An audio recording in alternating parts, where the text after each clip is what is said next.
Friends, this is International Master Camilla Tovano, and what am I doing now? Right now I'm watching a live game that's being played by Foreest against Anand, and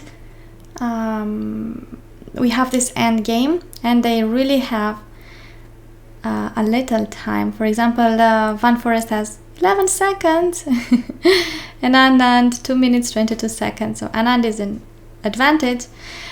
He's got 2 pawns up. They have opposite colored bishops, and Anand has the B pawn and the F pawn that are ready to push and promote. Black can't take the pawn on F6 because then there's a discover check. Rook takes E4, so Black will try to keep White's king in check. Let's see if he manages to save the game.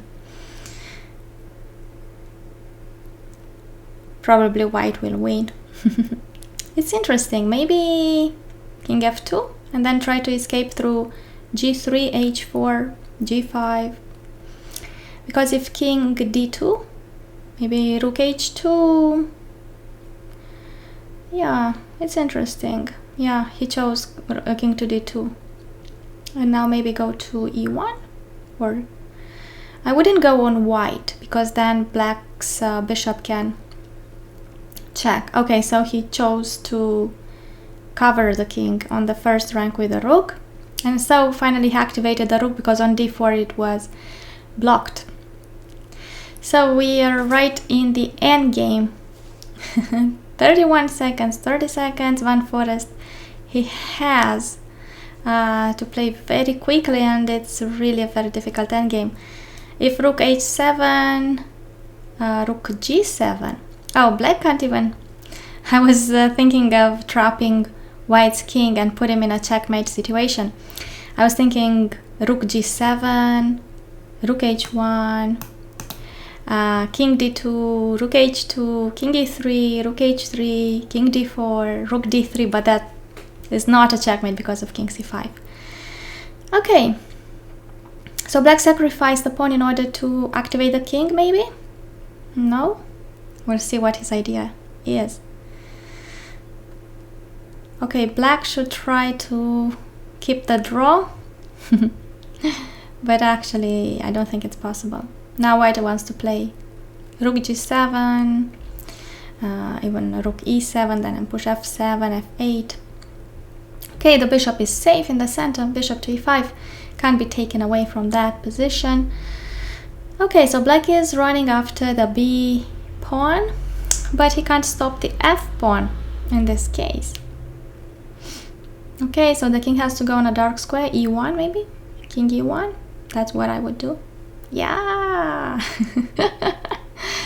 That's nice. Okay. Rook D8. Rook E7, check. F7 then. If Rook F8, Bishop G7. And White wins. Okay, White has even so much more time. Okay, so we are on Chess Bomb. This is such a nice website where we can see live games, and watching the moves on the list, we saw that some are highlighted in red, so I think those are the moves considered to be mistakes. I think I can download a PGN of this. Okay, so this game is from the Grand Chess Tour Croatia, Rapid and Blitz 2021, round number 1, and we saw it. After F7, White won in 54 moves. Now let's see the whole game. E4, C5. Okay, we have the Sicilian, interesting. It's an open Sicilian, and G4. I like it. It's a challenging variation. Okay, so White took with the queen so that he can castle long very quickly. And the king goes to safety, and then F3 to defend both pawns. Okay, so Black wants to attack on the C file, maybe pushing the B pawn, and then taking on C2, right? So the queen has to come back. Interesting. White develops the bishop on h3, and then the knight goes to e2. Maybe this knight is directed to trade black's knight. We'll see. Okay. Okay, so white activates the bishops and black castle short after he takes the initiative in the center by pushing the pawn to d5. Oh, so white wants to close the center because he wants to attack on the king side.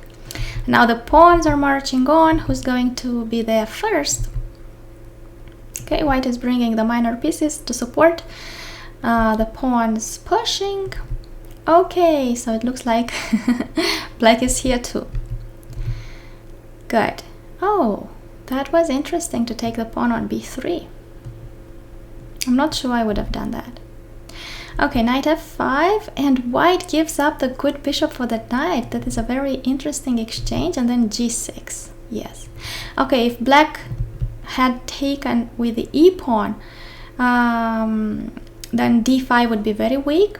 And by pushing e6, at some point white would be able to open up the long diagonal for his bishop. So let's see. Queen h2 threatening queen h7 checkmate. And now white is attempting a sacrifice. Okay, so knight takes f5, which is a mistake. It is considered to be a mistake. So maybe the sacrifice could have been countered better. But I'm not sure how. Because if g takes f5, queen h5 check, followed by a checkmate on h7. So pawn takes, queen check, king check. And black has to give the bishop away. What if king to d7? King to d7. Interesting. Maybe bishop b6, no, because of queen to c2. So king to d7. What about e6? Checking d8. And the white does not have bishop b6 anymore, because the queen on g6 is blocked by its own pawn, so it doesn't defend it. That's interesting. So let's see. Black sacrifices the bishop. He saw something that he didn't like. Okay, and oh, actually, black is threatening queen to c2 check, and then to bring a rook on a8, threatening a discovered check, and probably a checkmate. So white stops that, entering on hc2, and then let's go quickly. Okay, the bishop on f6 is pinned, so white will take it whenever he wants to. Okay, and this is the position that we have already seen, right? We're almost there. Okay, this is the one. Check. And I saw it from this point. Wow. Interesting game. And white wins in 54 moves. I like to see the live games, because then I can say, I would play this. Let's see if they do the same. Okay, dear friends, thank you so much. I will talk to you in our next video.